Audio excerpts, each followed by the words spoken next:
An important skill when working with colored pencil and creating botanical art is learning to mix neutrals with your pencils.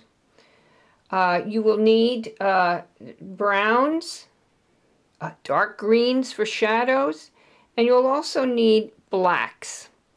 Now, it's very easy to just use a black pencil, but a solid black pencil gives you a very dead looking color.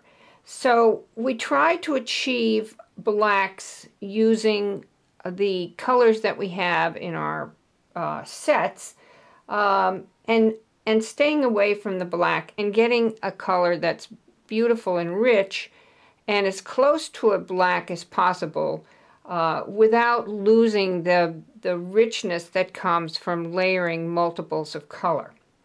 So I'm going to do some demonstrations that are both for Faber-Castell and for Prismacolor.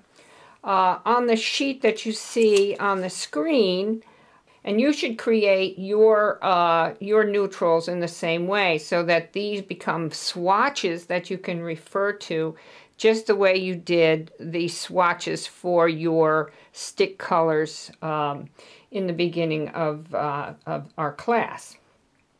So here on this side are your neutrals that are mixed.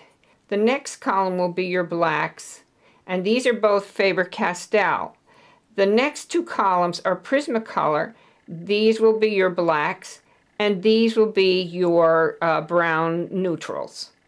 As you can see with the neutrals, I've finished the ones for the Faber-Castells, or at least some neutrals that I've used, using particular colored pencils. For instance, this one uses Faber-Castell 278 and 121, and we get kind of a reddish-brown neutral. With this one, the colors were 120 Faber-Castell and 111, and you get this beautiful green neutral that you can use for shadows for leaves, you can use it for stems, but all of these give you a range of beautiful neutrals that will become invaluable to you as you work in botanical illustration. Now, this first black here that I started, I did this as a step demonstration so that you could see how I began. And here, the color, the first layer of color that went down was the 109 yellow.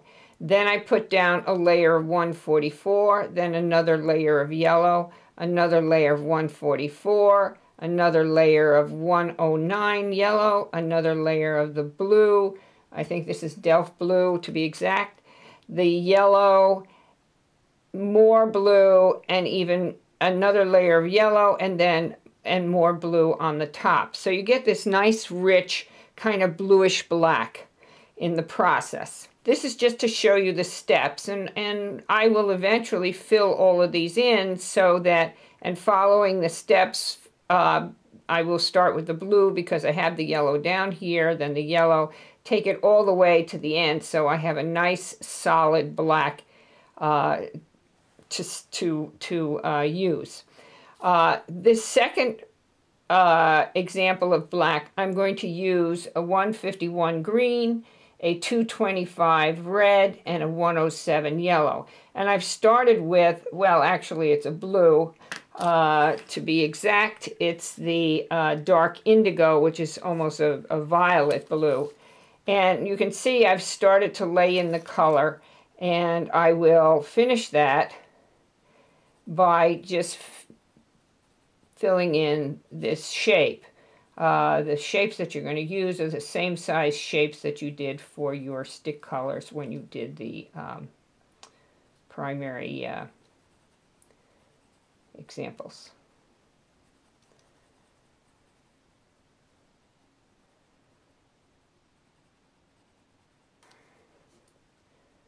So I'm almost finished with the blue. We have this nice even tone of color. Remember, you must layer the colors. If you press too hard on your pencils, you will get you will damage the tooth of the paper, and then you'll have problems. All right, so the next color I'm going to do is the red, And I'll put a light layer of red down.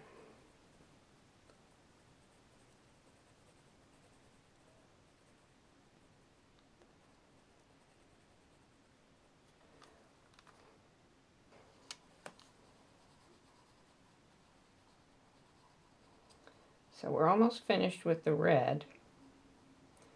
And the important thing to think about as you're using your layers of colors is to use the darkest colors that you have in the kit to get your rich blacks. Of course, you're not going to be able to do that with the yellows, but there are some yellows that are darker than others, and you can work with those. I happen to be working with 107 yellow, which is your next layer, because we've got the red done, and we want to make sure our pencil is clean, and you put down a layer of yellow.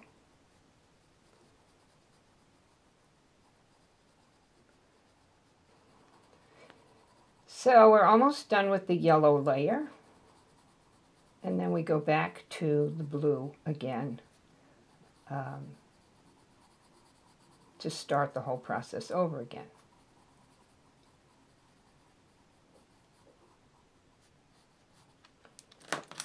Blue. Actually, this looks like it could use a little bit more yellow at this end, just to get it more even. And then we start with the blue again. Make sure you keep your pencils nice and sharp, because unlike graphite, which you can lay down like this, you can't really do that with colored pencil. You have to use the point of the pencil and hold it very much the way you do as if you were writing.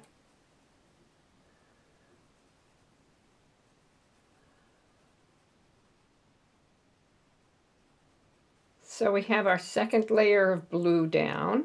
Now we will put the second layer of red over the top of this. So now we have our second layer of red, and we will go to our second layer of yellow. Here you see the third layer of yellow. Now we will go back to blue again. And you'll notice that I have put down the colors underneath the band. Here's the 151 blue, the 225 red, and the 107 yellow. And it kind of helps you to keep the order straight as you're working. So now we will do the third layer of blue.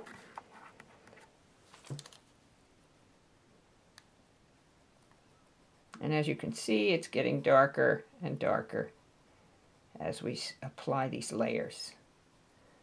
And the important thing about the layering, again, and I know I'm repeating myself, is that the light layers will allow the pencil to make many blends without damaging the paper.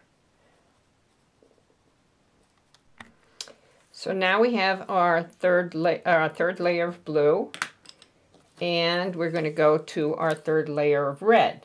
After we do the red, we do the yellow, and we do the whole process over again until we come to full saturation of these three colors. And you will see that you get this nice rich black. You may have to adjust the layers a little. You may have to add another red layer, or you may have to add another blue layer in order to get that rich black look that you're looking for. But you won't be doing that until you're almost to the end of this process.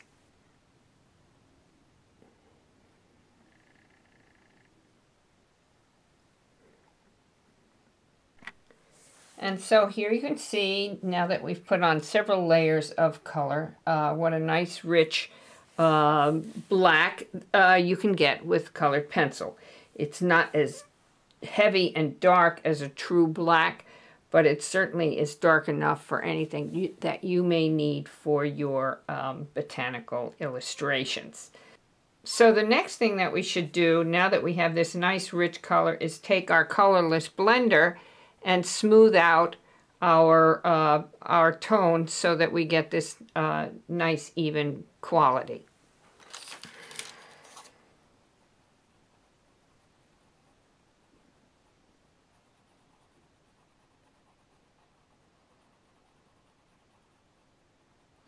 By using the colorless blender, we kind of push the